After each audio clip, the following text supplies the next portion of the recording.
Après THX 1138, George Lucas tente d'acquérir les droits cinématographiques de Flash Gordon, mais King Pictures, qui en détenait les droits, demandait beaucoup trop d'argent. C'est à ce moment-là que son producteur et ami Francis Ford Coppola le pousse plutôt à faire un film chaleureux et marrant.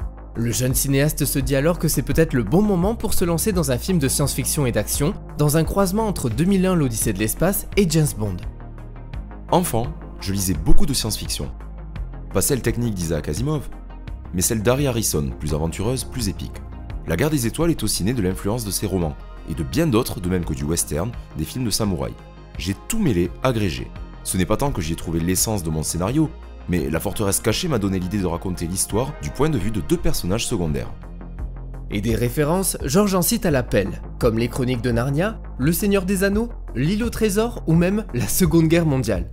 Pour ce qui est de la Force, Lucas nous renvoie au livre L'Herbe du Diable et la Petite Fumée, qui raconte comment Carlos Castaneda, étudiant en anthropologie, rencontre Don Juan Matus, un indien yaqui de la province de Sonora. Cet étrange sorcier l'initie au chamanisme en lui dévoilant l'envers du monde et la manière d'apprivoiser la racine d'Atura Inoxia, l'herbe du diable.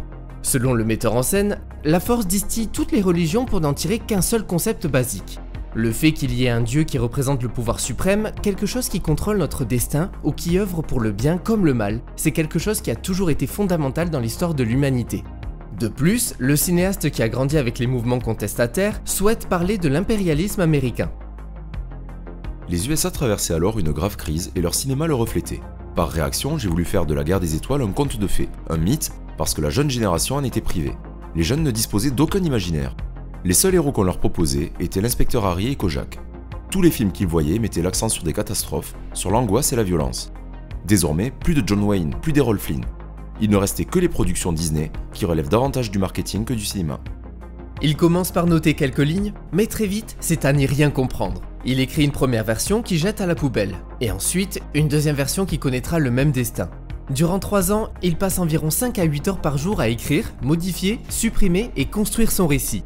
Son histoire a connu littéralement toutes les versions possibles. Au départ, l'une tournait autour d'une princesse et d'un vieux général. L'autre présentait un père, son fils et sa fille, qui étaient l'héroïne principale. Ou bien encore, il y en avait une autre qui nous présentait cette fois-ci 2 frères. Finalement, le scénario tournera autour d'un seul jeune homme, Luke Starkiller. Avec ce premier brouillon intitulé The Star Wars, l'intention du réalisateur est d'offrir une aventure épique, originale, remplie d'action.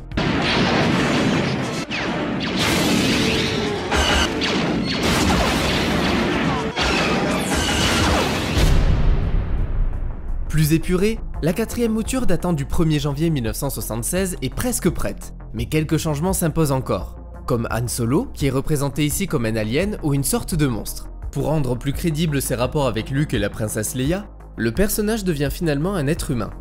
Au bout du compte, son manuscrit décrit un univers qui se déroule dans une galaxie qui est le théâtre d'affrontements entre les chevaliers Jedi et les Sith. Les Jedi maîtrisent le côté lumineux de la Force, pouvoir bénéfique et défensif, pour maintenir la paix dans la galaxie, alors que de leur côté, les Sith utilisent le côté obscur, pouvoir nuisible et destructeur pour leurs usages personnels et pour dominer la galaxie. Ni donner assez de clairvoyance pour localiser la base des rebelles, et d'ailleurs... Pour amener la paix, une république galactique a été fondée. Mais tout au long de son existence, elle est secouée par des guerres ainsi que par la corruption au sein du Sénat. Pour y mettre fin, la République est remplacée par un empire galactique autoritaire et discriminatoire. La République, c'est moi! Cette nouvelle entité est dirigée par le Sith Palpatine et son apprenti, Dark Vador. Cependant, après plusieurs années, la brutalité du régime provoque l'apparition d'une opposition armée, l'Alliance Rebelle. Un scénario riche en rebondissements, en personnages et surtout en effets spéciaux. Pour se préparer à un tel travail, il essaie de confier la réalisation des effets visuels du film à Douglas Trumbull, le responsable des effets spéciaux de 2001, l'Odyssée de l'espace. Celui-ci décline l'offre, mais lui suggère d'embaucher son assistant, John Dykstra. Dykstra réunit alors une équipe d'étudiants, d'artistes et d'ingénieurs qui s'acquittent de la tâche. Le créateur de La Guerre des Étoiles décide alors de créer une structure indépendante dans Lucasfilm qu'il baptise Industrial Light and Magic. Quelques mois plus tard, le moment tant attendu est enfin arrivé. Le scénario est prêt. Des 500 pages du premier manuscrit, je suis tombé à 120. Un rétrécissement difficile parce que je voulais au départ tout garder, tout prendre, comme un enfant dans une boutique de confiserie. Bon, en réalité, son histoire n'était pas réellement finalisée. En fait, elle subira des modifications constamment, même durant le tournage. Ses amis comme Gloria Katz et Matthew Robbins pensent tous qu'il va droit dans le mur avec ce projet qui l'obsède. Il faut dire que ses proches auraient préféré le voir plutôt sur Apocalypse Now qu'il devait initialement diriger, ou alors le voir sur quelque chose comme Taxi Driver. You talking to me? Au moment où l'auteur avait le plus besoin d'encouragement, il n'avait que des retours négatifs ou de sérieux doutes. Une fois cette 4e version du manuscrit terminée, il toque à plusieurs studios de cinéma comme Universal et United Artists, sans succès. Il pense alors aller vers la Century Fox qui avait, quelques années plus tôt, misé sur la planète des singes. Selon lui, une production qui a tenté ce genre de long métrage prouve qu'ils sont plus ouverts à la science-fiction. Pari gagné, le responsable de la production, Alan Ladd Jr., réceptionne le synopsis qui est accompagné de croquis illustrés par Ralph McQuarrie à 9 h du matin et contacte son auteur dès l'après-midi. Durant leur premier entretien, le courant passe très bien et l'enthousiasme est au rendez-vous. Beaucoup pensaient que j'étais devenu fou. En donnant le feu vert à la guerre des étoiles, j'ai simplement réagi à une émotion, à une envie. J'avais remarqué que George Lucas avait du talent. J'ai cru en lui, bien que je ne comprenais parfois pas grand-chose à ce qu'il me racontait. La Fox lui propose un salaire de 15 000 $ pour le développement du projet, 50 000 pour l'écriture et 100 000 pour le mettre en scène. Au vu de la quantité astronomique de travail qu'il attend, c'est vraiment rien du tout. Mais en échange, il peut tout contrôler. Plus précisément, il peut produire le long métrage avec sa propre société et négocie 40% des recettes après recouvrement des sommes investies sur ce film, sur les droits de ses possibles suites ainsi que sur les produits dérivés. George ne le sait pas encore, mais ça va lui rapporter gros. Doté d'un budget de seulement 9 millions de $ pour un récit très généreux, Lucas doit faire très attention, surtout qu'une partie de l'enveloppe passe aussi dans les comédiens. Même s'il n'y a pas de grande star au casting, Mark Hamill a malgré tout une petite réputation grâce à ses apparitions à la télévision et touchera en tout 1 000 $ par semaine avec 0,25% sur les recettes. À l'époque, il vivait avec Robert Englund, acteur qui explosera quelques années plus tard dans la saga Freddy, qui lui recommande de passer le casting de Star Wars. Fan d'American Graffiti et rêvant d'être acteur, Hamill a le trac mais tente sa chance. Durant son audition, il joue une scène improvisée qui convainc immédiatement Marcia Lucas qui prend la décision de l'embaucher pour le rôle de Luke Skywalker, sans lui préciser que c'est le rôle principal et que tout le film reposait sur lui. Harrison Ford est embauché pour jouer Han Solo, alors que d'autres acteurs comme Kurt Russell, Christopher Walken, Al Pacino ou Richard Dreyfuss étaient apparemment envisagés. Il gagnera 750 $ par semaine et aura également 0,25% sur les recettes, tout comme Carrie Fisher qui, elle, aura en revanche le droit à 850 $ par semaine. Elle avait à la base passé l'audition pour jouer Carrie White, comme les auditions de Carrie au bal du diable et Star Wars se passaient en même temps.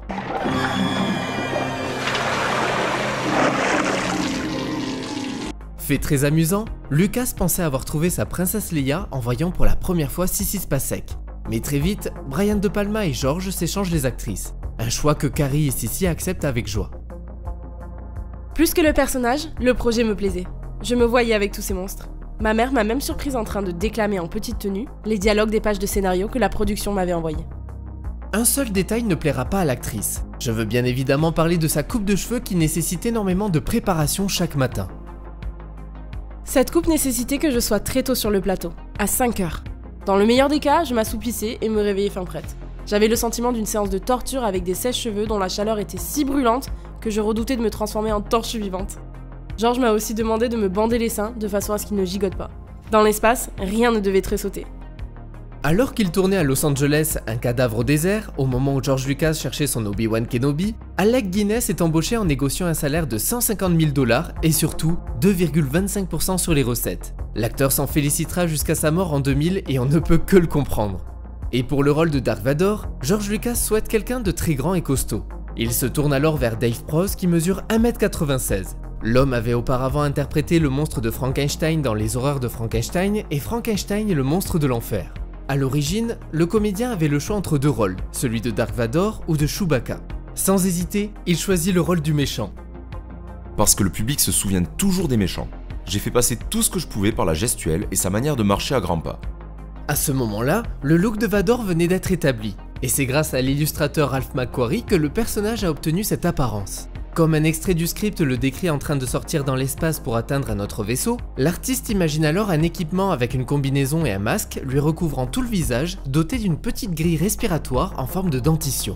John Mollo lui rajoute un énorme casque en forme de cloche qui est un croisement entre un homme et un casque de la Seconde Guerre mondiale. Pour des raisons économiques, une grande partie du tournage de Star Wars se déroule en Grande-Bretagne. Raison économique mais également stratégique. Le metteur en scène savait qu'en s'éloignant de Los Angeles, les cadres du studio seraient alors beaucoup moins présents pour le surveiller. C'est officiellement le 25 mars 1976 que le tournage commence.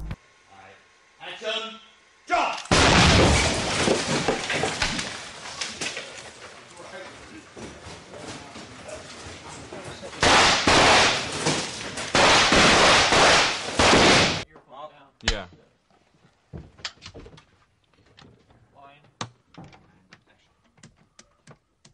Action. You! Tech 9. And action. Was there any of the royal family on board? Who were you carrying?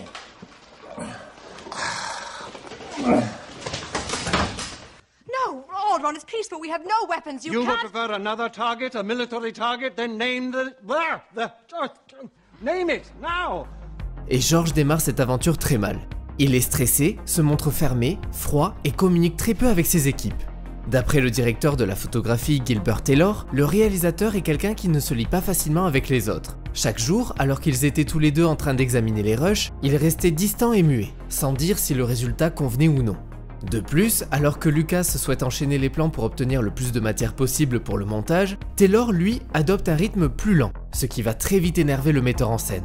La peur au ventre, Lucas tourne en rond et garde la vision de son film pour lui. L'équipe anglaise présente sur le plateau était un peu perdue, et pensait même travailler sur une sorte de Doctor Who. Harrison Ford est tellement perdu lui aussi que lorsqu'un journaliste lui demande de quoi parle la guerre des étoiles, il répond tout simplement qu'il en a aucune idée. Sur Star Wars, j'ai eu à diriger plus de 500 personnes, j'ai détesté ça. J'accepte le pouvoir de faire ce que je veux avec ma caméra, mais je refuse le pouvoir de commander les autres. Alors qu'il doit gérer un gros retard de planning à cause des effets spéciaux et gérer une équipe qui ne partage pas la même vision que lui, le cinéaste apprend que son domicile à Los Angeles a été cambriolé, ce qui rajoute évidemment beaucoup de stress. Alors qu'ils sont en Tunisie pour tourner des scènes qui sont censées se dérouler sous un beau soleil, la météo décide à son tour de faire des siennes. Des violents orages et des tempêtes de sable s'abattent dans la région. Et quand ce n'est pas le temps, c'est R2D2 qui tombe constamment en panne. La commande électronique à distance n'a jamais fonctionné, ou si mal fonctionné qu'il fonçait droit dans le mur. En désespoir de cause, nous avons dû fabriquer un double à l'identique en fibre de verre. Il suffisait de le tirer à l'aide d'un fil pour qu'il avance.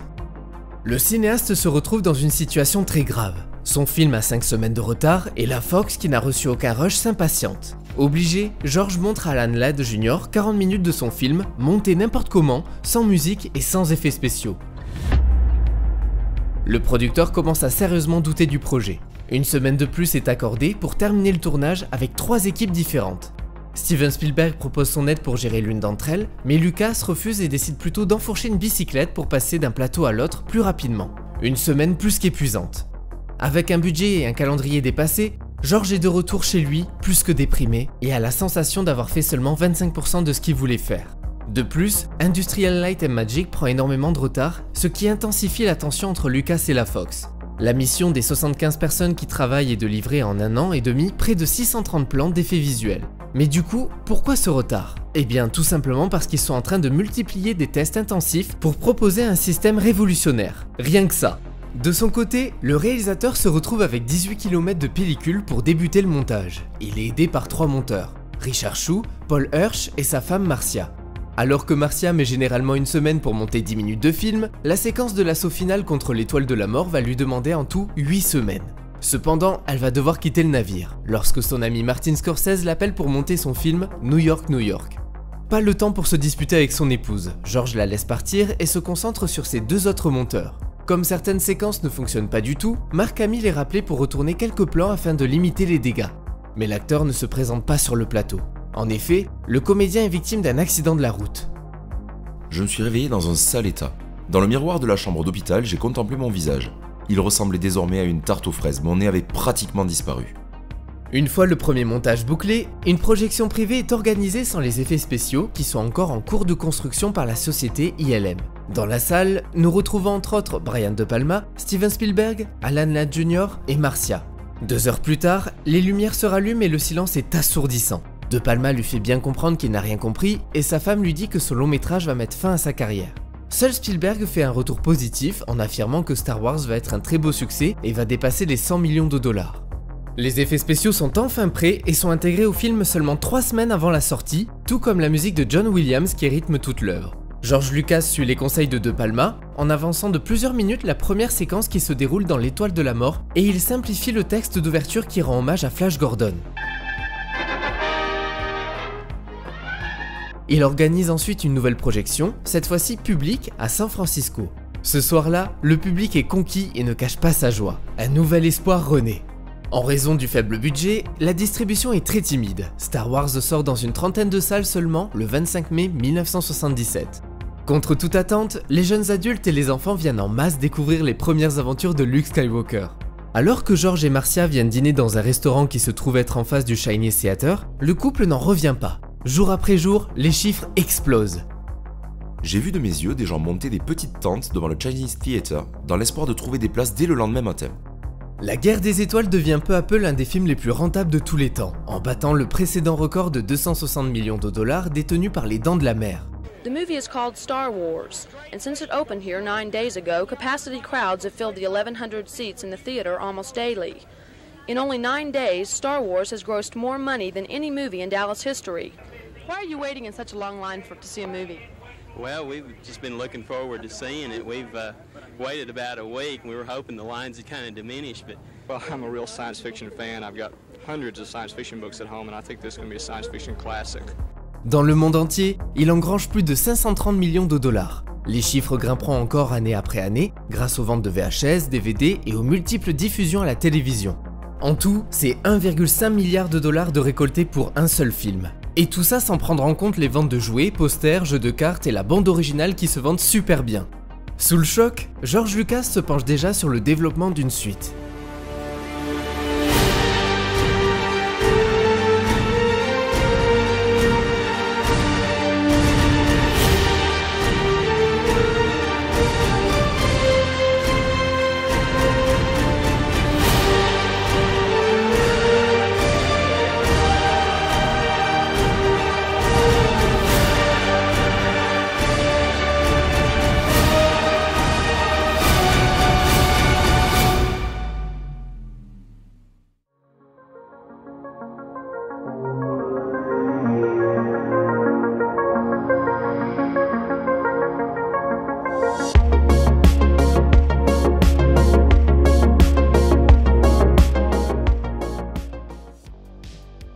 Pour faire le bruitage du sabre laser, le concepteur sonore Ben Burtt a mélangé le bourdonnement d'un vieux projecteur avec le son des interférences d'un téléviseur. Pendant que le film était en production, un logo a été commandé à Dan Perry, un concepteur qui avait travaillé sur les longs métrages tels que L'Exorciste et Taxi Driver. Perry a conçu un logo Star Wars composé de lettres en majuscules, rempli d'étoiles et incliné vers un point de fuite. Ce logo a été conçu à l'origine pour suivre la même perspective que la séquence d'ouverture. Mais en fin de compte, il n'a pas été utilisé dans le long métrage. Dans les premières ébauches du script, R2-D2 pouvait parler notre langue et avait même un vocabulaire plutôt grossier. Pour rendre les sabres lumineux, les accessoiristes avaient confectionné des épées assez spéciales où tout le long de la lame, 3 miroirs étaient disposés de manière à renvoyer la lumière projetée par un spot à côté de la caméra. S'avérant peu efficace, l'idée a été très vite abandonnée. James Earl Jones et David Prowse, qui jouent respectivement la voix et le corps de Dark Vador, ne se sont jamais rencontrés. Mark Hamill a retenu son souffle si longtemps pendant la scène du compacteur de déchets qu'il s'est cassé un vaisseau sanguin. C'est pour cela qu'on ne voit ensuite qu'un seul côté de son visage. Lorsque les Stormtroopers entrent dans la pièce où se cachent C3PO et R2-D2, l'un des acteurs se cogne accidentellement la tête contre la porte. On a toujours cru que cela s'était produit en raison de la visibilité réduite de l'acteur. Cependant, le comédien a déclaré plus tard qu'il avait été distrait par des maux d'estomac ce jour-là. Lorsque l'édition spéciale est sortie en 1997, un effet sonore a été ajouté. Et voilà, c'est tout pour Star Wars 4. J'espère que vous avez passé un bon moment et j'invite tous les fans à se procurer le Mad Movies classique qui revient sur toute la saga Star Wars. C'est grâce à ce numéro si j'ai pu faire cette vidéo. On se retrouve très vite pour de nouvelles rétrospectives, mais en attendant, n'oubliez pas de commenter, liker et à vous abonner.